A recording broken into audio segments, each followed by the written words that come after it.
नमस्कार दोस्तों, मैं नीलम एडवोकेट स्वागत करती हूँ आपका हमारे इस यूट्यूब चैनल यूनिकलो अड्डा में। आज हम आपको भारत के इतिहास के एक ऐसे कालखंड में ले चलेंगे जिसमें हर्षवर्धन और गुप्त साम्राज्य के बाद के भारत के बारे में है। तो बिना टाइम वेस्ट करे शुरू करते हैं आज की इस वीडियो को। हर्षवर्धन और गुप्त साम्राज्य के बाद का भारत, तो ये हमारे टॉपिक्स हैं जिन्हें हमें कवर करना आज की इस वीडियो में। चलिए स्टार्ट करते हैं। परिचय। गुप्त साम्राज्य का पतन भारतीय उपमहाद्वीप के इतिहास में एक बड़े परिवर्तन की शुरुआत थी। अब भारत में शक्तिशाली केंद्रीय सत्ता नहीं रही, बल्कि उभरने लगे कई क्षेत्रीय शासक, और इसी युग में एक महान सम्राट ने इतिहास में अपनी अमिट छाप छोड़ी, सम्राट हर्षवर्धन। तो इसके बारे में हम पढ़ेंगे। आइए जानते हैं गुप्तोत्तर काल की प्रमुख घटनाएं और शक्तियों के बारे में। गुप्त साम्राज्य का पतन। तो क्या कारण है जिसकी वजह से गुप्त साम्राज्य का पतन हुआ?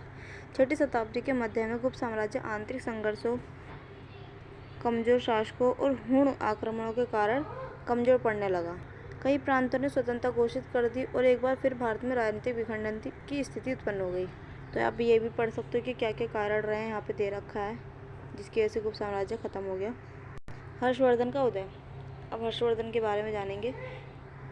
हर्षवर्धन का जन्म पुष्यभूति वंश, मतलब किस वंश के थे? पुष्यभूति वंश के थे, उसमें हुआ था। उनके पिता का नाम क्या था? प्रभाकर वर्धन था, और इनके भाई का नाम क्या था? राज्यवर्धन। तो जो हर्षवर्धन थे, ये दो भाई थे, राज्यवर्धन और हर्षवर्धन। इनके पिता का नाम है प्रभाकर वर्धन, और इनकी एक बहन भी थी।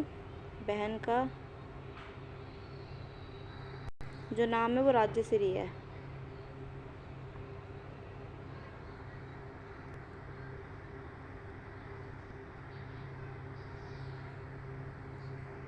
जब राज्यवर्धन की हत्या कर दी गई, तब मात्र 16 वर्ष की आयु में हर्ष ने सत्ता संभाली और तेजी से अपने साम्राज्य का विस्तार शुरू किया। मतलब क्या हुआ, जिनके बड़े भाई थे राज्यवर्धन, उनकी हत्या हो गई। उसके बाद सत्ता किसके हाथ में आ गई? हर्षवर्धन के हाथ में। हर्षवर्धन ने पूर्व में कामरूप, जिसे हम असम कहते हैं आज, और बंगाल से लेकर पश्चिम में पंजाब तक अपना साम्राज्य फैलाया। उन्होंने कन्नौज को अपनी राजधानी बनाया और एक सशक्त उत्तर भारतीय साम्राज्य की स्थापना की। हर्षवर्धन एक बहुमुखी शासक। हर्षवर्धन सिर्फ एक योद्धा नहीं थे, बल्कि एक विद्वान, कवि और सांस्कृतिक संरक्षक भी थे। उन्होंने 3 प्रसिद्ध संस्कृत नाटकों की रचना की है, नागानंद, रत्नावली और प्रियदर्शिका। उन्होंने बौद्ध धर्म को संरक्षण दिया, लेकिन वे सभी धर्मों के प्रति सहिष्णु थे। मतलब क्या था कि उन्होंने जो उनका मेन जो धर्म था वो बौद्ध धर्म था, लेकिन वो मानते ऐसे नहीं कि एक ही धर्म को मानते, वो मानते सभी धर्म को थे, संरक्षण दिया, उनका आदर करते थे सभी धर्मों का। लेकिन जो मेन उनका धर्म माना जाता है वो बौद्ध धर्म माना जाता है। चीनी यात्री हुए हेनसांग, जो कि हर्षवर्धन के टाइम पर ही भारत में आया था। इसने अपने यात्रा वृत्तांत में हर्ष के न्यायप्रिय शासन और उदारता की सराहना की है। हर्ष ने कुंभ मेले जैसे धार्मिक आयोजन की भी शुरुआत की, जहाँ वे दान और धर्म कार्य करते थे। अब जिस टाइम पर हर्षवर्धन का शासन चल रहा था, उस टाइम पर दक्षिण भारत में भी संघर्ष हो रहा था। जब हर्षवर्धन ने दक्षिण भारत की ओर अभियान शुरू किया, तो उसका सामना किससे हुआ? चालुक्य राजा पुलकेशिन द्वितीय से। नर्मदा नदी के तट पर दोनों सेनाओं की भिड़ंत हुई, चालुक्य के पुलकेशिन और हर्षवर्धन के बीच में, और हर्ष को पराजय का सामना कर। क्या हुआ इसमें? हर्षवर्धन जो था हार गया, पुलकेशिन द्वितीय की जीत हो गई। इसके बाद नर्मदा ही उत्तर और दक्षिण भारत की सीमा रेखा बन गई। क्षेत्रीय साम्राज्य का उत्थान। हर्ष के बाद भारत में कोई बड़ा अखिल भारतीय साम्राज्य नहीं बन सका, लेकिन अनेक क्षेत्रीय शक्तियाँ उभरी। इनमें प्रमुख थे पल्लव वंश, जिन्होंने दक्षिण भारत में मंदिर स्थापत्य को नया रूप दिया।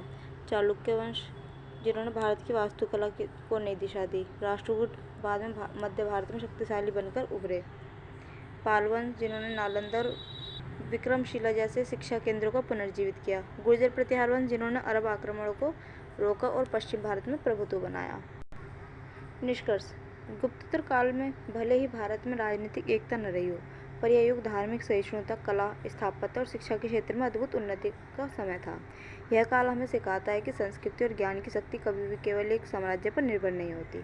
तो दोस्तों, ये था आज का हमारा टॉपिक, जिसमें हमने हर्षवर्धन के बारे में जाना। अगर आपको भारत के इतिहास की यात्रा पसंद आई हो, तो वीडियो को लाइक करें, शेयर करें, सब्सक्राइब करना ना भूलें। कमेंट में बताइए आपको अगला वीडियो किस विषय में चाहिए। धन्यवाद।